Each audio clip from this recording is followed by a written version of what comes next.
السلام عليكم ورحمة الله. اليوم سنروي لكم وسنحكي لكم حكاية بطلنا سفيان أمرابط المتألق في كأس عالم قطر 2022.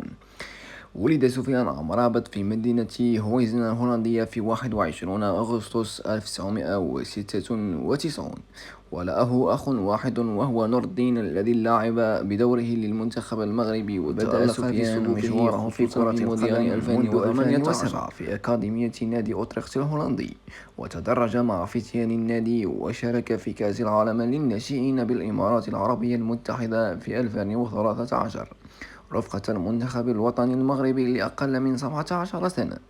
بعد أوتريخت انتقل إلى هيلس فورونا الإيطالي وحصل على جائزة لاعب الموسم في 2020. وبعد تميزه في مباريات كأس العالم الحالية رفقة المنتخب المغربي، تداولت عدة صفحات على مواقع التواصل الاجتماعي مقطع فيديو يظهر فيه اللاعب الدولي المغربي سفيان أمرابط بزي رجال الشرطة في هولندا.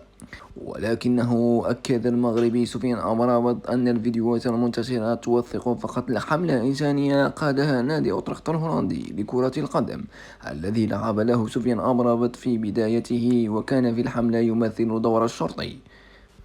وقال أمرابط في تصريحات تلفزيونية عقب نهاية مباراة أمام إسبانيا: كانت هنالك شكوك لمشاركتي بهذه المباراة.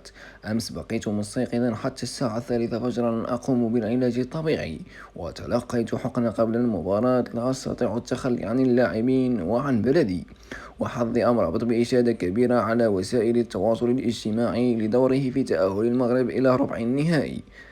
وإثر تألقه نقلت صحيفة ذا ميرور البريطانية إن يورغن كلوب مدرب ليفربول عقد اجتماعا مع ممثلي أمرابط في محاولة الريدز إبرام صفقة اللاعب خط الوسط.